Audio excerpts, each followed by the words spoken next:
전능하사 천지를 만드신 하나님 아버지를 내가 믿사오며 그 외아들 우리 주 예수 그리스도를 믿사오니 이는 성령으로 잉태하사 동정녀 마리아에게 나시고 본디오 빌라도에게 고난을 받으사 십자가에 못 박혀 죽으시고 장사한 지 사흘 만에 죽은 자 가운데서 다시 살아나시며 하늘에 오르사 전능하신 하나님 우편에 앉아 계시다가 저리로서 산자와 죽은 자를 심판하러 오시리라. 성령을 믿사오며 거룩한 공회와 성도가 서로 교통하는 것과 죄를 사하여 주시는 것과 몸이 다시 사는 것과 영원히 사는 것을 믿사옵나이다. 아멘.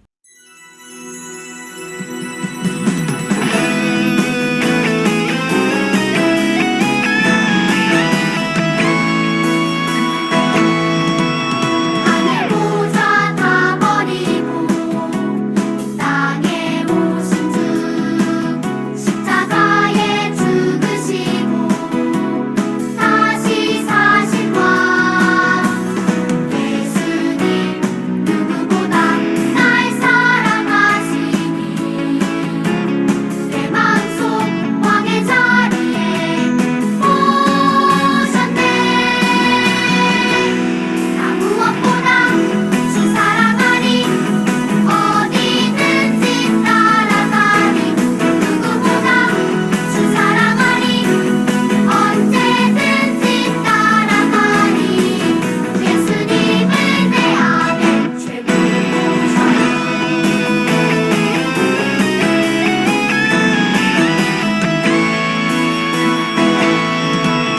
하늘 보좌 다 버리고 이 땅에 오신 주 십자가에 죽으시고 다시 사신 왕 예수님 누구보다 날 사랑하시니 내 마음속 왕의 자리에 오셨네. 나 무엇보다 주 사랑하니 어디든지 따라가니 누구보다 주 사랑하니 언제든지 따라가니 예수님은 내 안에 최고셔.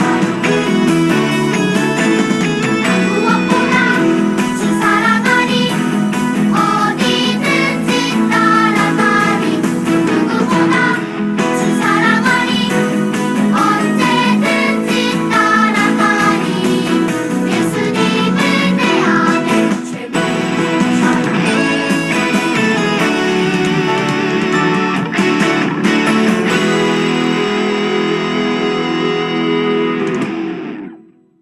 학금 친구들 하하. 이번 한 주 고난 주간으로 드려졌는데요. 우리 학금 친구들 각자의 자리에서 자그마한 노력과 실천이라도 예수님의 고난을 조금이라도 기억하려고 노력했다면 그 노력을 진심으로 칭찬합니다. 특별 새벽 기도에 나왔던 학금 친구들도 전사님이 다 봤어요. 진짜 너무 멋있었고, 또 그뿐만 아니라 온라인으로 아니면 다른 실천 방식으로 예수님 고난을 기억하려 했던 우리 학금 친구들 그 노력 모두 칭찬합니다. 앞으로도 이 예수님의 고난을 기억하고 고난의 의미가 어떤 것인지, 예수님께서 왜 고난을 받으셨는지, 그리고 그 구원의 기쁨이 얼마나 큰 것인지를 우리가 항상 기억하며 살아갔으면 좋겠습니다. 학금 친구들, 성경을 읽다 보면, 특별히 복음서를 읽다 보면 하나님의 말씀이 예수님께서 죽으시고 십자가에 달리신 그 후에 성경책이 끝나나요?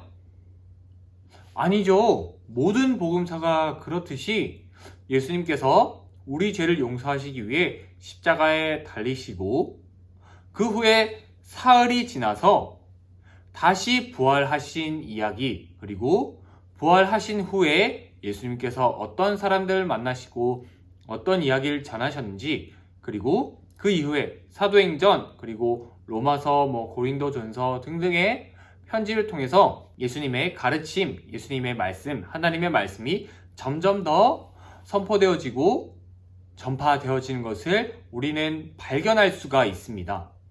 그렇다면 왜 예수님께서 죽으시고 이 성경의 이야기가 끝난 것이 아니라 사흘 만에 부활하셔서 예수님께서 부활하신 후에 어디를 다니셨는지, 누굴 만나셨는지, 어떤 일을 하셨는지 기록하고 있는 이유가 무엇일까요? 아니, 조금 더 원래의 질문으로 돌아가서 예수님께서는 왜 용서하신 걸로 끝나면 되지 사흘 만에 부활하셔서 그렇게 많은 일들을 행하셨을까요? 예수님은 도대체 왜 다시 살아나셨을까요? 우리 이 질문에 대한 해답을 찾기 위해서 오늘 말씀으로 한번 들어가 보겠습니다. 오늘 말씀 고린도전서 15장 20절부터 26절까지의 말씀입니다. 전도사님이 가지고 있는 성경책 283페이지, 신약성경 283페이지에 있습니다. 고린도전서 15장 20절부터 26절 말씀, 우리 몇 구절 되지 않으니까 한 목소리로 다 같이 읽어보면 좋겠습니다. 20절입니다. 준비, 시작. 그러나 이제 그리스도께서 죽은 자 가운데서 다시 살아나사 잠자는 자들의 첫 열매가 되셨도다. 사망이 한 사람으로 말미암았으니 죽은 자의 부활도 한 사람으로 말미암는도다. 아담 안에서 모든 사람이 죽은 것 같이 그리스도 안에서 모든 사람이 삶을 얻으리라. 그러나 각각 자기 차례대로 되리니 먼저는 첫 열매인 그리스도요. 다음에는 그가 강림하실 때에 그리스도에게 속한 자요.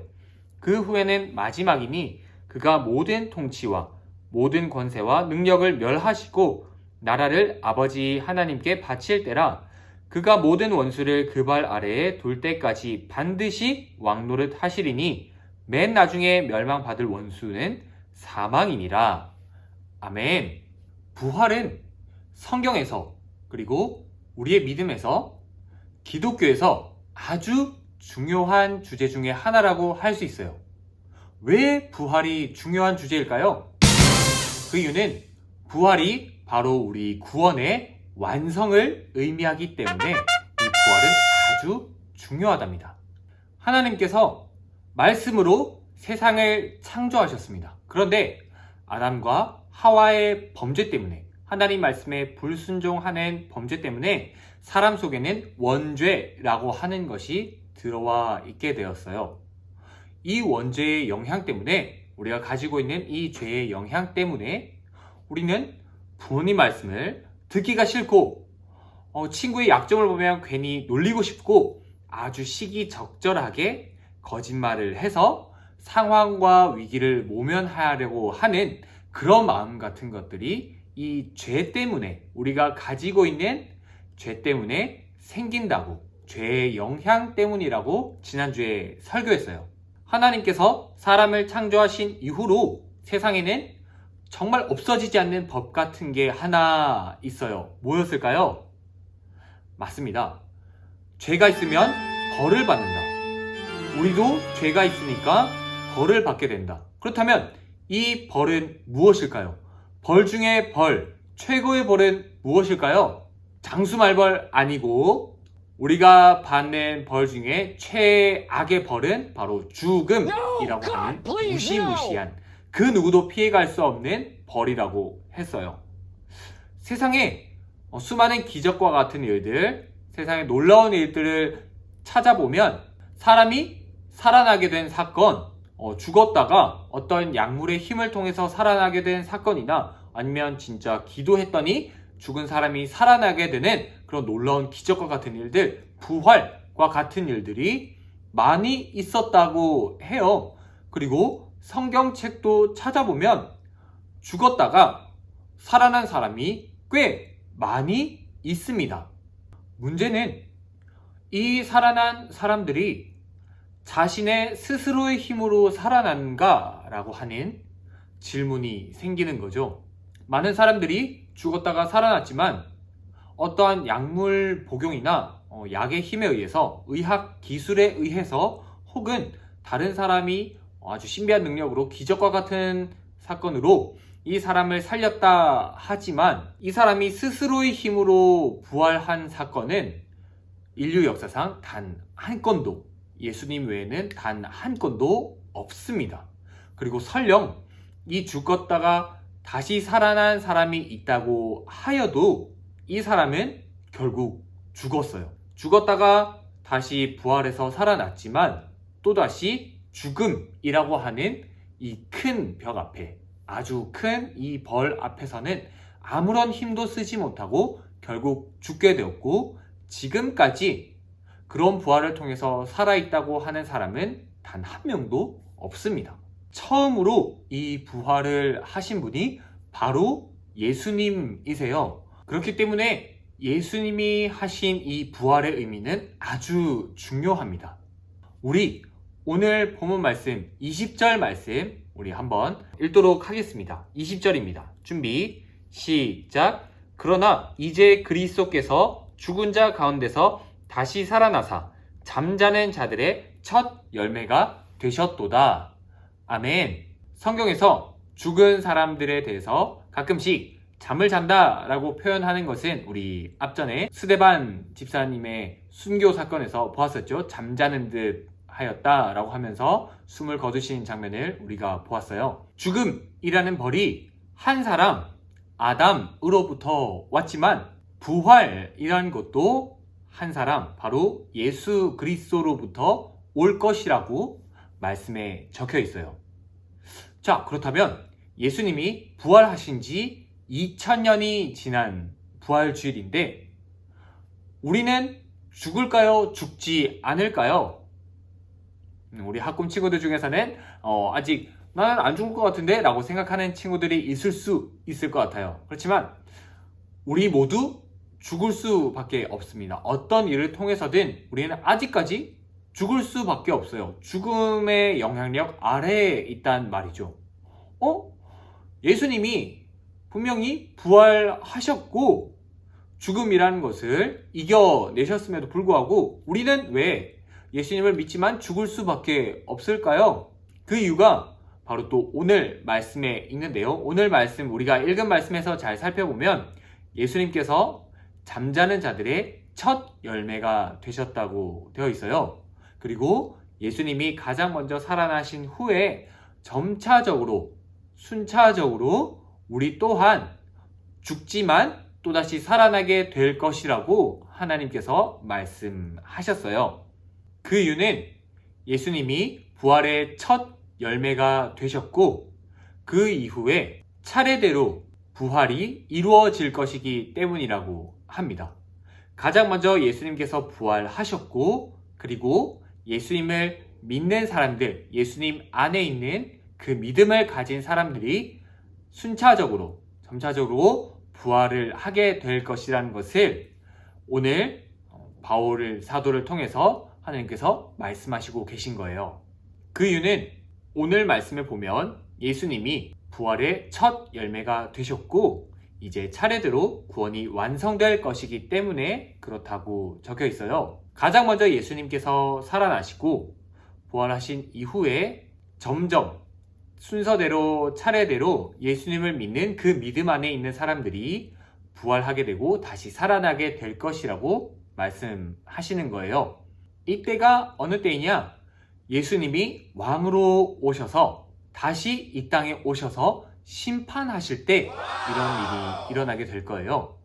예수님이 심판하실 때 가장 맨 마지막에 심판받을 원수, 그것이 바로 죽음이라는 것이 예수님으로부터 심판받게 될 거예요. 결국 죽음은 예수님께 심판받을 것이고 영원히 없어지게 될 거예요. 그때 예수님을 믿는 우리는, 예수님 안에 있는 우리는 하나님께서 우리를 구원해 주신 것에 감사하면서 예수님께서 이 죽음을 이기신 것에 기뻐하고 감사하면서 영원히 하나님을 찬양하면서 천국에서 늘 기뻐하며 하나님과 교제하고 예수님과 교제하는 그런 기쁨을 누리게 될 거예요. 이 과정의 시작이 바로 예수님의 부활이랍니다. 그리고 우리가 언젠가 예수님과 같은 모습으로 부활할 것이기 때문에 우리에게도 예수님의 부활 사건은 아주 중요한 그런 사건이라고 할 수 있어요. 학금 친구들, 예수님의 고난만 중요한 것이 아닌 예수님의 부활 또한 매우 중요하다는 것을 꼭 기억했으면 좋겠습니다. 부활의 첫 열매가 되셔서 우리를 구원하신 예수님께 감사합시다. 우리의 구원이 완성될 날을 기대하면서 구원을 선물로 주신 하나님께 늘 감사하고 기뻐 찬양하는 우리 학금 친구들 되기를 간절히 소망합니다. 아멘. 말씀을 기억하며 우리 함께 기도하겠습니다. 사랑이 많으신 하나님 아버지, 우리에게 예수 그리스도라는 선물을 주셔서 우리의 죄를 용서하시고 우리에게 구원을 선물하신 하나님 감사합니다. 그리고 이 구원의 완성인 부활이라는 것도 예수님을 믿으면 우리가 부활하게 된다는 그 사실, 그것 또한 감사합니다. 하나님께서 허락하신 그 구원의 선물 때문에 그 덕분에 우리가 기뻐할 수 있고 이 세상이 너무 힘들고 우리의 삶이 어려울지라도 부활의 소망을 가지고서 하나님과 함께할 그날을 기대하면서 우리가 살아갈 수 있음을 고백합니다. 하나님, 우리가 이 구원의 감격 그리고 부활의 기쁨, 그 부활을 기대하며 소망하는 그 기쁨을 잃지 아니할 수 있도록 붙들어 주시옵고 날마다 하나님의 말씀을 따라가는 우리 학금 초등부 될 수 있도록 주님 붙들어 주시옵소서. 한 주간도 주님께서 이 부활의 기쁨, 부활에 대한 소망 이것을 가지고 늘 기뻐할 수 있도록 도와주실 줄로 믿사오며 예수님의 이름으로 기도드립니다. 아멘. 하늘에 계신 우리 아버지여, 이름이 거룩히 여김을 받으시오며 나라의 임하옵시며 뜻이 하늘에서 이룬 것 같이 땅에서도 이루어지이다. 오늘날 우리에게 일용할 양식을 주옵시고 우리가 우리에게 죄 지은 자를 사하여 준 것 같이 우리 죄를 사하여 주옵시고 우리를 시험에 들게 하지 마옵시고 다만 악에서 구하옵소서. 대개 나라와 권세와 영광이 아버지께 영원히 있사옵나이다. 아멘. 학금 친구들, 다음 주에도 그 다음 주에도 우리의 예배는 계속됩니다. 그러면 우리 다음 주까지 학금 친구들 건강하게 잘 지내면서 다음 주에 또 만나면 좋겠습니다. 그럼 하바